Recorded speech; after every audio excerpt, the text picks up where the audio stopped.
So I had made a video on J. Cole and his album KOD, which I loved. I had made the video specifically on the song 1985, which wasn't even a part of that album, it was a part of the next one, but that was probably the one that got the most buzz because it was him supposedly insulting the mumble rappers out there. And if you know any J. Cole stans, you know that you can adore and love one of his albums, and they'll still yell at you. Now, obviously, I'm talking the stans, not the fans. You know, there's a difference between the two, and it's not everyone. But you know that there are those that fall into that J. Cole meme thing where they talk about how you need to have a certain level of intellect to even understand or comprehend J. Cole's music. And I had brought that up in the video, and somehow they still found a way to do that in the comments. Now, I like the album because it was him talking about addiction, being with drugs, being with infidelity. You know, on the cover, he had kids on drugs. And while I thought it was a great album, the main thing that I talked about in the video was actually reaching out to people, right? Like, nobody actually wants to be given advice from a stranger. They want you to actually talk to them.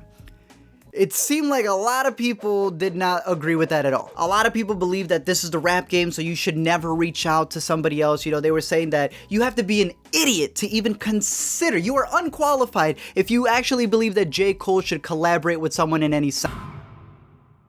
I got hit with a lot of people who had this superiority complex, because I get it, it's rap, you know, you want to say you're the greatest of all time, there's this ego stuff there, but you know, with J. Cole being so religious and him having a lot of fans who are religious, they just ignored the Jesus guy who said to, you know, reach out to others who are in need, others who, you know, may be sinners. Forget that guy. Pretty much J. Cole's way too high and mighty to ever stoop down on their... Yeah, nobody's worthy. But right. That's the stunt, and that's not true. I know. But no, in reality, mad people are worthy. I was even dumb enough, I was an idiot, to even suggest, to think about this wild theory that, you know, if he cared about these kids, then he would actually sit down and talk to them. Yo, so there's people that's watching this right now that's probably like...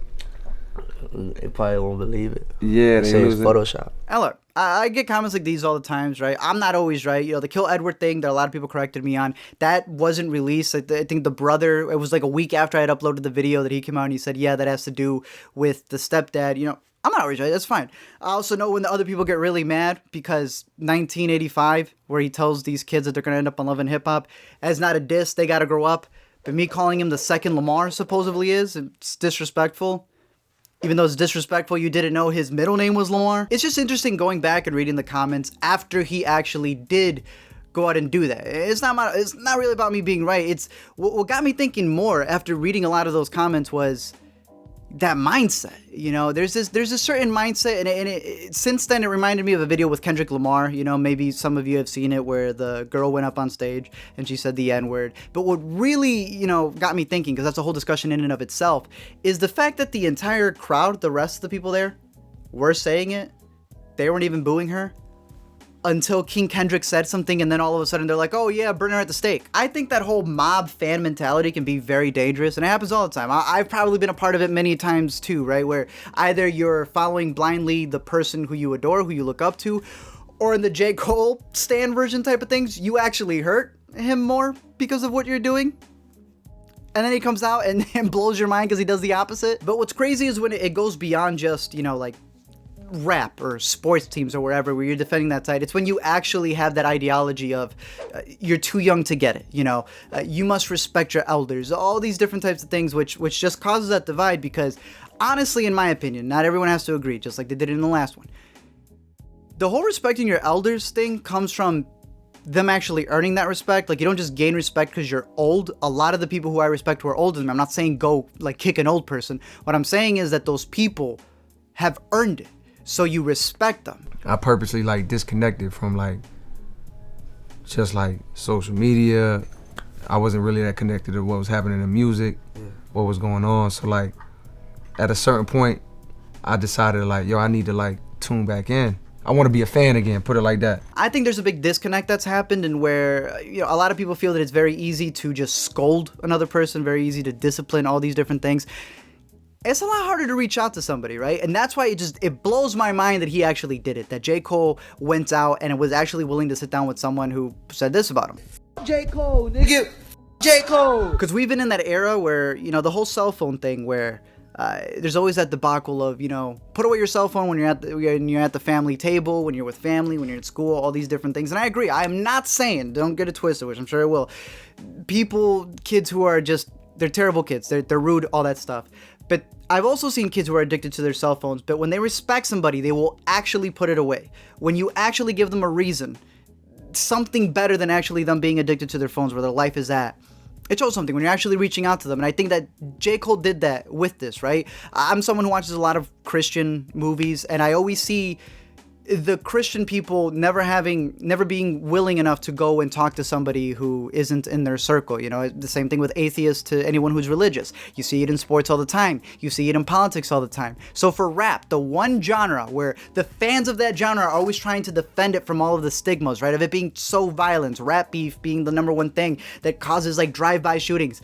For that to be the one place, and I'm not saying it's like the Treaty of Versailles or anything that's happening with these two, but to show that as an example, it's a good thing, right? This man sat down with this kid and talked about how he started up, his childhood troubles with his stepdad, you know, how he started in the rap game, how to invest money, all of these different things.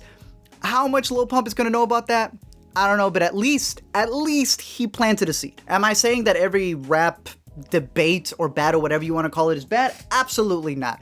But there's a difference between there being like a lyrical battle going on between two people, these subliminals of two people who are established, who are going back and forth with bars, and then this, which was never that. It was a fan base actually willing to disregard people who they saw were below them, and vice versa, where they thought, oh, those are old heads, and that's what causes a divide. So I say that out of concern for you, where it's like, yo, are you like taking the steps to like be on top of your money, you know what I mean, and like learn the shit that comes along with that, or is it like a new process for you that you still trying to figure out? I think it's funny that when J. Cole first started, his rap name was The Therapist, but he had to change it because it looked like The Rapist, but he's pretty much becoming a therapist. Like, can you imagine if J. Cole had his own podcast? He starts counseling all of these rappers and does different things like that. Again, I don't know what's going to come out of this, right? I'm not going to theorize that The Fall Off, his next project, is going to surprise us with some crazy features, but I think it says a lot to go out of your way to actually have a discussion, because we're in that time where we're always quick to yell online instead of talking. We're quick to hop on trends, and it's about realizing that the problem isn't if you side with Cole. The problem isn't if you side with Pump. The problem is Russ.